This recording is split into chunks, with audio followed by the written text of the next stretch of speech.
Assalamualaikum warahmatullahi wabarakatuh. Salam sejahtera untuk kita semua. Apa kabar hari ini? Semoga kita semuanya selalu diberikan kesehatan. Walaupun melalui pembelajaran jarak jauh, kali ini kita akan belajar IPS kelas 8 bersama Ibu Susilowati dari SMP Negeri 2 Semarang. Pada video pembelajaran ini, kita akan belajar tentang tumbuh dan berkembangnya semangat kebangsaan. Mari kita simak PowerPoint berikut ini. Tujuan pembelajaran. Melalui membaca, siswa mampu memahami latar belakang munculnya rasa nasionalisme. Melalui gambar, siswa dapat mengidentifikasi pergerakan nasional masa pendudukan Jepang. Melalui unjuk kerja, siswa mampu membuat artikel tentang perubahan masyarakat Indonesia pada masa penjajahan. Materi ini dengan judul Tumbuh dan Berkembangnya Semangat Kebangsaan akan kita pelajari 4 materi. Yang pertama adalah latar belakang munculnya rasa nasionalisme Indonesia. Yang kedua, organisasi pergerakan nasional Indonesia. Yang ketiga, pergerakan nasional pada masa pendudukan Jepang. Dan yang keempat adalah perubahan masyarakat Indonesia pada masa penjajahan. Nah, anak-anak, latar belakang munculnya rasa nasionalisme Indonesia diawali karena adanya kegagalan perjuangan pada masa lalu, yaitu perjuangan yang masih bersifat kedaerahan yang dilakukan oleh Pangeran Diponegoro di Pulau Jawa, Sisingamangaraja di Sumatera, Pangeran Antasari di Banjarmasin, Teguh Umar di Aceh, Patimura di Ambon, Cut Nyadin di Aceh, dan pada tahun 1908 dimulailah perjuangan yang bersifat nasional. Mari kita lihat perjuangan-perjuangan yang dilakukan oleh para pejuang kita yang bersifat kedaerahan. Dan pada saat abad ke-20 itu perjuangan sudah bersifat nasional. Nah, anak-anak, latar belakang munculnya nasionalisme itu ada 2 faktor. Yang pertama adalah faktor internal, yang kedua adalah faktor eksternal. Faktor internal biasanya disebut dengan faktor yang berasal dari dalam, yaitu 1. Perluasan pendidikan yang lahir golongan terpelajar. Yang kedua, gagalnya perjuangan karena perjuangan masih bersifat kedaerahan. Yang ketiga, rasa senasib seperjuangan. Yang keempat adalah perkembangan organisasi, dan yang kelima adalah perkembangan berbagai paham baru. Adapun faktor eksternal yaitu faktor yang berasal dari luar. Yang pertama adalah kemenangan Jepang atas Rusia. Yang kedua, pengaruh perkembangan nasionalisme dari negara-negara luar, antara lain adalah Turki, India, dan Filipina. Nah, anak-anak, yang kedua, pergerakan nasional Indonesia itu ada pergerakan yang bersifat kedaerahan, ada pergerakan yang bersifat keagamaan, dan ada pergerakan secara nasional. Pergerakan yang bersifat kedaerahan antara lain adalah Yong Java, Yong Sumatera, Yong Silebes, dan lain-lain. Kemudian untuk yang bersifat keagamaan seperti adanya Sarekat Dagang Islam, kemudian Sarekat Islam, dan NU. Kemudian untuk pergerakan yang bersifat nasional seperti Indische Partij, kemudian Perhimpunan Indonesia, Partai Komunis Indonesia, dan Partai Nasional Indonesia. Pergerakan Nasional Budi Utomo. Organisasi pergerakan bersifat etnik kedaerahan antara lain adalah Budi Utomo, dipimpin oleh Sutomo, Wahidin Sudirohusodo, dan Muhammad Suraji. Mereka adalah para pendiri Budi Utomo yang dikenal sebagai organisasi modern pertama di Indonesia bertujuan untuk memajukan kepentingan priayi rendah. Yang kedua, Sarekat Dagang Islam. 3 tahun setelah berdirinya Budi Utomo di Surakarta, didirikan Sarekat Dagang Islam. Pendirinya adalah Haji Samanhudi. Sarekat Dagang Islam memiliki ciri keislaman dan ekonomi. Berikutnya adalah Sarekat Islam. Pada tahun 1911 di Solo, berdiri Sarekat Islam yang dipimpin oleh Hos Cokro Aminoto sebagai kelanjutan dari Sarekat Dagang Islam. Dalam waktu singkat, Sarekat Islam tumbuh menjadi organisasi massa yang besar. Salah satu alasannya karena keanggotanya bersifat terbuka dan umum. Indise Partij.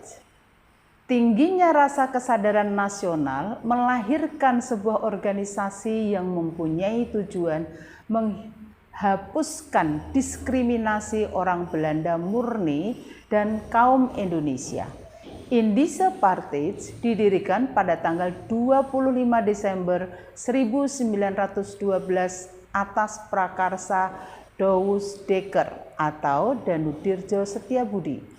Kemudian mendapat dukungan dari RMM Suwardi Suryaningrat dan Dr. Cipto Mangunkusumo. Indise Partij, setelah Indise Partij kemudian Perhimpunan Indonesia. Pada tahun 1908, sejumlah mahasiswa Indonesia di negeri Belanda seperti Sultan Kasayangan dan RN Noto Suroto mendirikan perkumpulan yang mereka beri nama Indische Vereniging.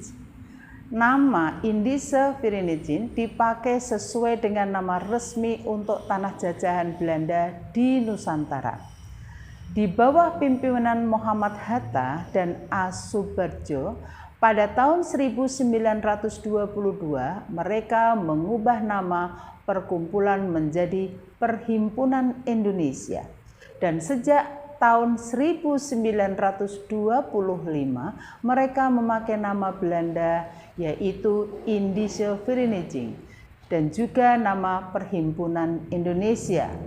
Dengan memakai nama Indonesia, organisasi ini makin tegas berjuang dalam bidang politik untuk kemerdekaan Indonesia. Dengan tujuan Indonesia merdeka, maka tercetuslah Kongres Pemuda pertama dan Kongres Pemuda kedua yang diadakan pada tanggal 27 sampai 28 Oktober 1928 yang dipimpin oleh Sugondo Joyopuspito dari PPPI yang menghasilkan keputusan yaitu Sumpah Pemuda. Partai Nasional Indonesia. Pendiri Partai Nasional Indonesia adalah Insinyur Soekarno. Dengan sejumlah temannya, beliau mendirikan partai politik yang bernama Partai Nasional Indonesia yang bersifat non-kooperatif. PNI tidak mau bekerja sama dengan Belanda. PNI tidak mau duduk dalam dewan-dewan yang diadakan oleh pemerintah Belanda. Partai Nasional Indonesia. Pemerintah Belanda sangat khawatir bahwa Soekarno akan mendorong rakyat menuntut kemerdekaan. Dalam rapat di Yogyakarta tanggal 29 Desember 1929, Soekarno dan teman-temannya ditangkap dan dibawa ke Pengadilan Bandung. Dalam sidang pengadilan itu, Soekarno menyampaikan pidato pembelaan yang dikenal dengan sebutan Indonesia Menggugat. Nah, sekarang yang ketiga, anak-anak, pergerakan nasional pada masa Jepang. Pada tanggal 8 Maret 1942, Letnan Jenderal Terporten menyetujui atau menyerah tanpa syarat kepada sekutu, yaitu kepada Imamura di Kalijati, Subang. Pergerakan nasional pada masa pendudukan Jepang antara lain adalah berdampak pada bidang militer. Pada bidang militer, Indonesia banyak memperoleh keuntungan dengan ditekankan pendidikan seperti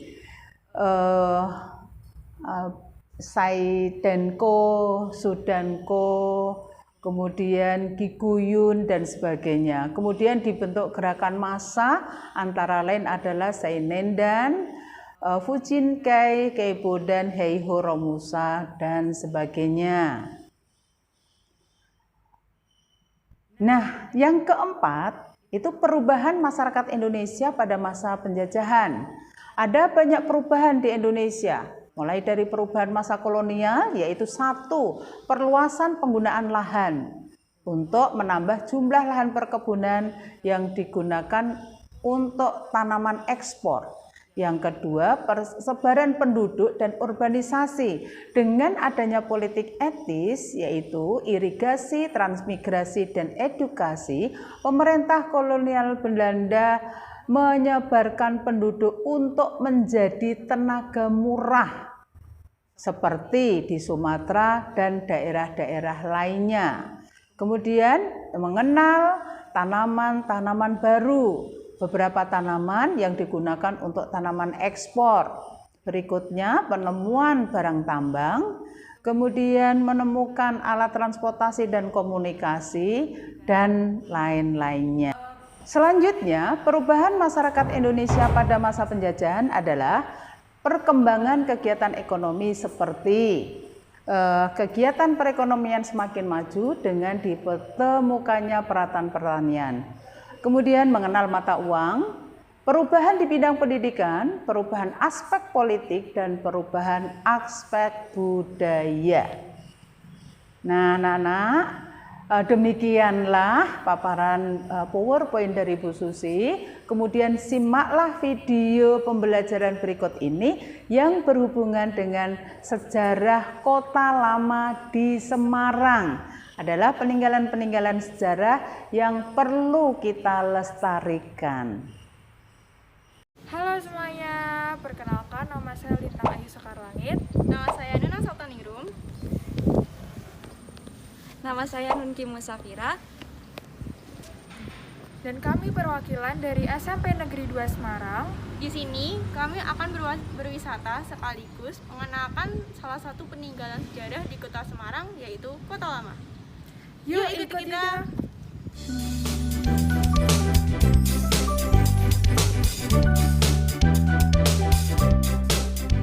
Kota Lama. Kota Lama merupakan salah satu peninggalan sejarah yang ada di Kota Semarang. Bangunan-bangunan yang beragam Eropa dan wilayah yang sedikit terpisah dengan yang lain membuat Kota Lama ini memiliki julukan yaitu Little Netherlands. Seperti julukan tersebut, Kota Lama merupakan saksi bisu sejarah kolonialisme yang dilakukan oleh Belanda. Kota Lama kini menjadi cagar budaya yang harus dijaga.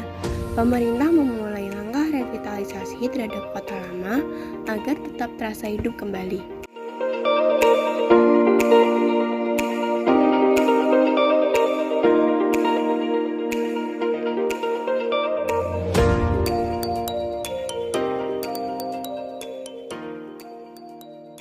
Kini, Kota Lama menjadi salah satu daya tarik wisatawan yang wajib dikunjungi. Beberapa tempat yang menjadi khas untuk Kota Lama adalah Taman Sri Gunting, Gereja Immanuel atau sering disebut Gereja Belanduk, Gedung Marba, dan lain-lain.